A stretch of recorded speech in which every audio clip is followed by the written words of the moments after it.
So hi, Illinois Podcast. I'm Shane. I'm Glory. It's a Throwback Thursday, recorded on a Thursday, posted on a Monday. Damn, we said last week that it was going to be thrown off, and guess what? April Fool. We got your ass. It wasn't thrown off. Congratulations. Hell yeah. You know how many times this ping-ponged around on our calendar, though? And it basically just came to Glory being like, I'm leaving later than I thought I was going to. Let's just rip this in the morning. Yeah. So yeah, we're continuing along the train here, the Fall Out Boy discography. We're now in post-hiatus era. Their 2013 album, Save Rock and Roll. At the time of recording, which is the Thursday before this goes out, the album was released 12 years ago this week.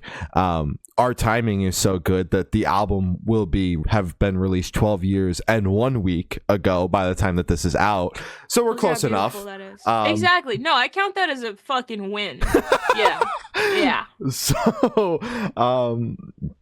yeah, you have been hyping up the post-hiatus era, and right before we recorded said, you ready to talk about one of their best albums? And I said, that's a hot take. So I'll just let you take this one since I started all the pre-hiatus reviews.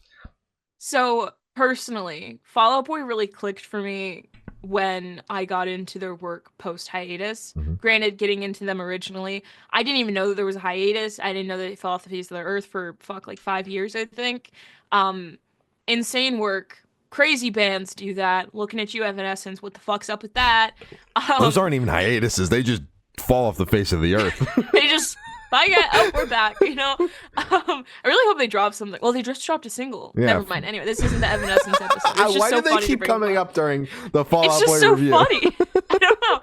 So, I really think Fall Out Boy kind of finds their sound, their definite sound. They find their aura, even their energy. You know, because I don't know. It feels like they kind of go off the path of kind of like the typical pop punk or pop rock or whatever the hell you want to identify. Yeah, they go straight pop. Fall Out Boy as okay,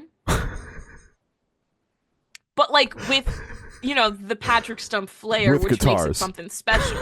Okay, so you let me go first, but I see you're trying to do your own review I'm just helping you. You're not. You're throwing me off my flow, dog. You know? Okay, so.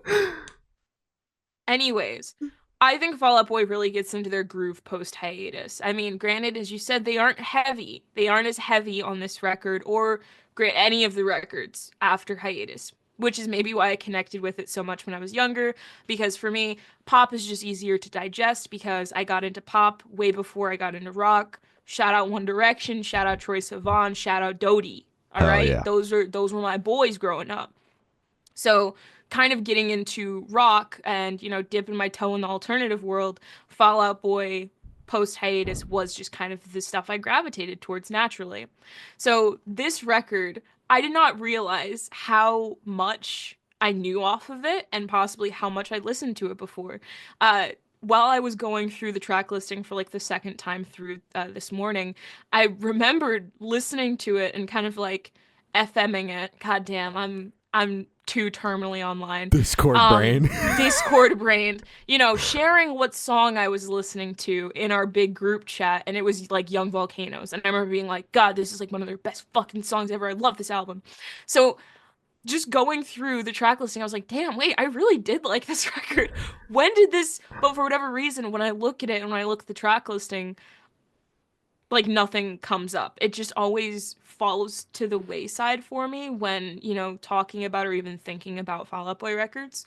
So it's like, this is my least favorite Fall Out Boy record, I'm taking that from you. So I think all the tracks are incredible. Obviously, there are some that are stronger than others.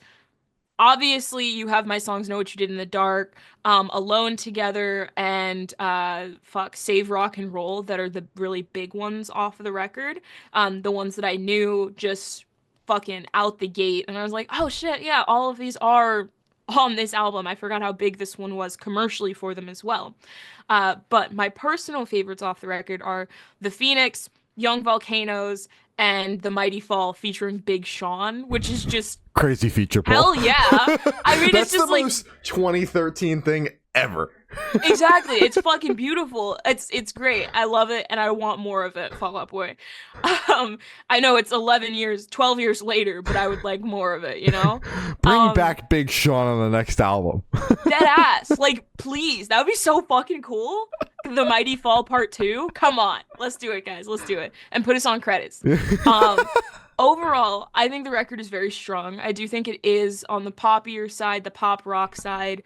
But I think overall, just flow wise, I think track listing wise, I think just songwriting wise as well. I think it's just a very strong album. I think they needed the break. I think they needed the time away to kind of come back with, honestly, I feel like their true form, because pop isn't a bad thing. I think they strive and I think they thrive in pop on the pop rock side. So I'm not mad at it. It's my shit. I'm awesome. And that's it. I'm awesome, and that's it. What a way to close it off. This is a nice little bow, right? Yeah. So as I've been hinting at going into this part of the review series, I kind of existed in the Fall Out Boy part of the internet that was like, post hiatus is bad. I don't know how I found myself there, because I never like listened to the album and formulated the opinion for myself. I was simply young, listening to From Under the Cork Tree, looking up the band, reading somewhere that post hiatus Fall Out Boy does not compare to pre hiatus Fall Out Boy, and I was like, that'll be my opinion now too, thank you. For the rest of my life. I was like, what, 15, 16, and just was like, yeah, I'll never listen to post hiatus Fall Out Boy. But funnily enough, I had listened to Mania before listening to anything else from Fall Out Boy, because there was like some crazy sale on Amazon Music, where the record was on sale when it first came out, probably to boost album sales. And I bought it and spent a bunch of time with the record before I fully got into Fall Out Boy. So I do have time with post hiatus Fall Out Boy, mainly with that album.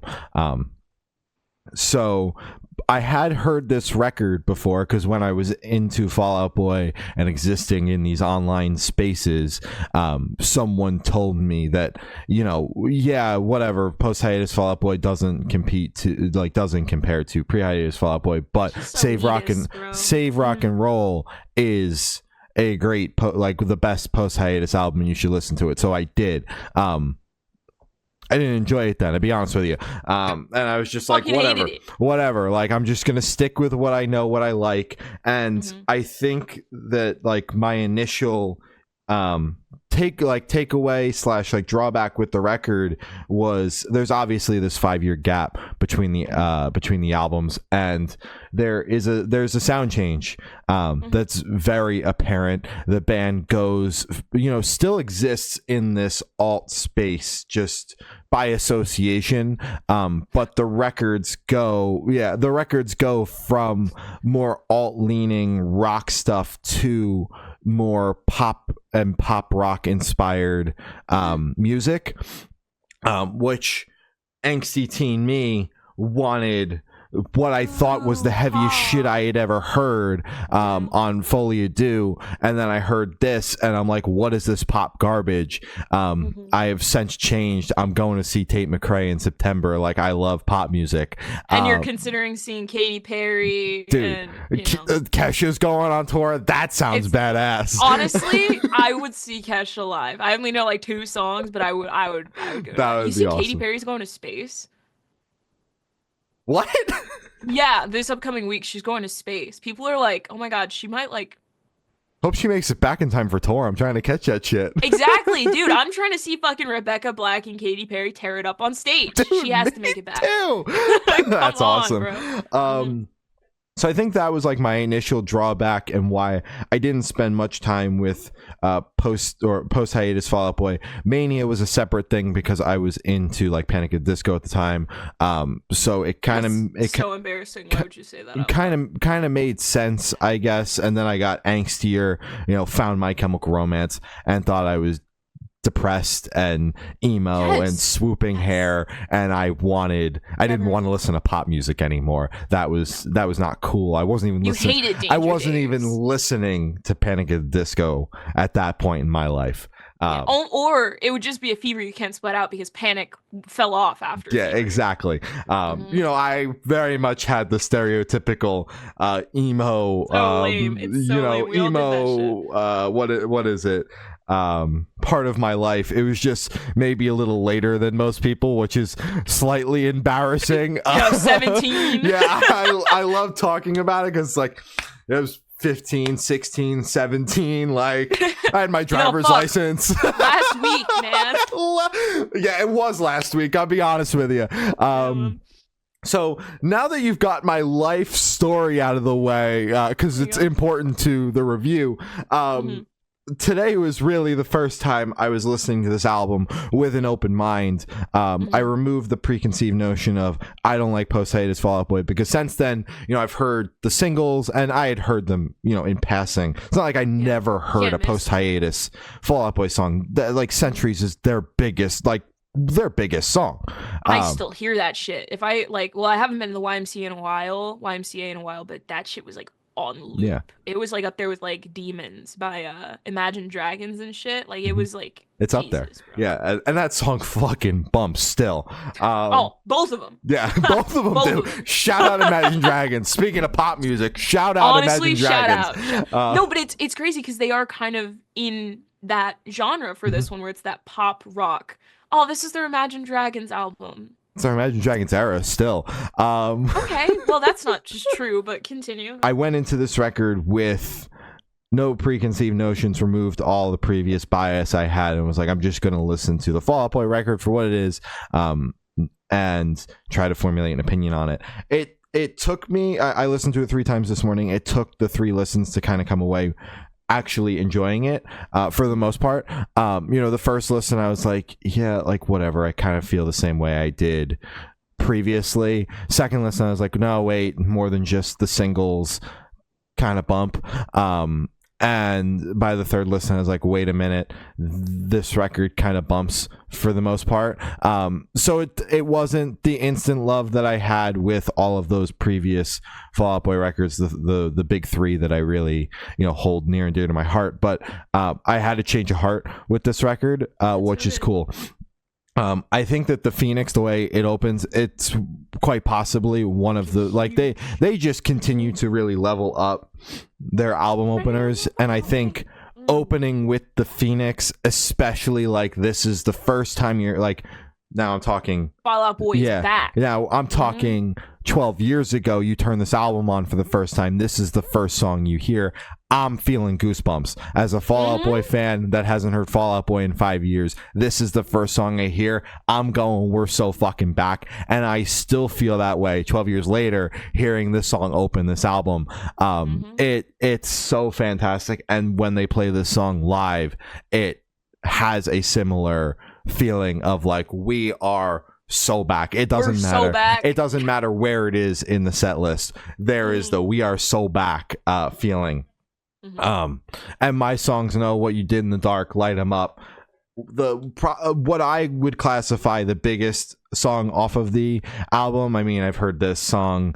This is like the sporting event song.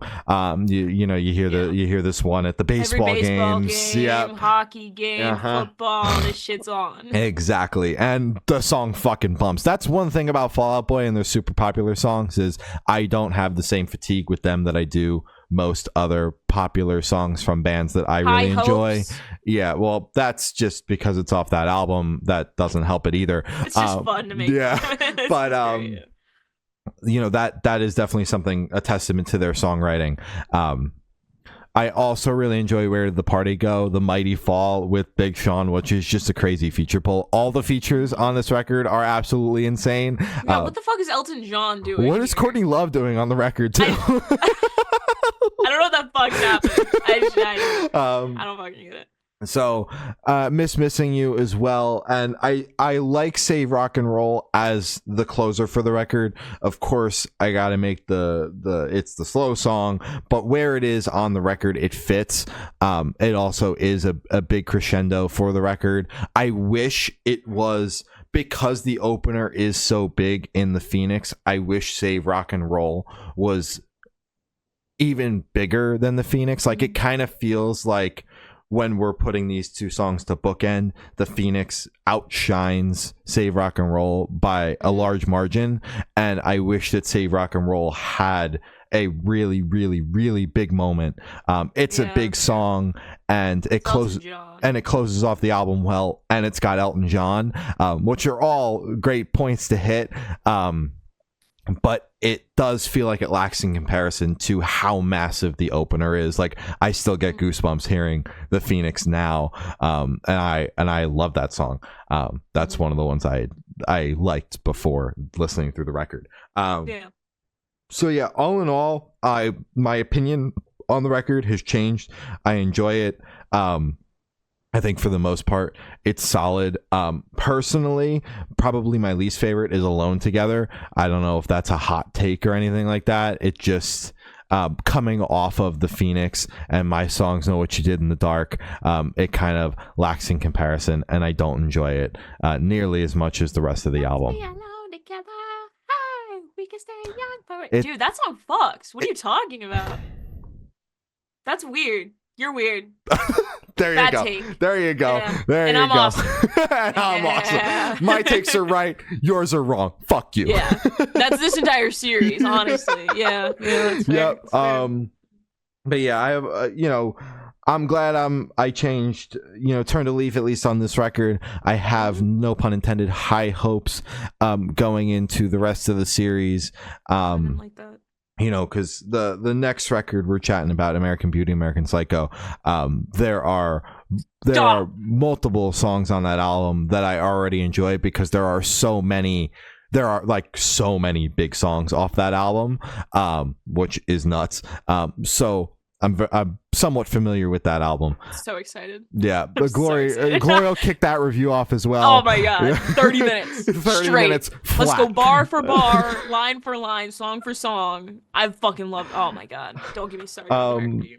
But these are our thoughts on Fall Out Boy's 2013 album Save Rock and Roll. If you want to continue to hear my life story for the next few reviews, I will continue to be giving out parts of my life story and how old I was when I got into emo music.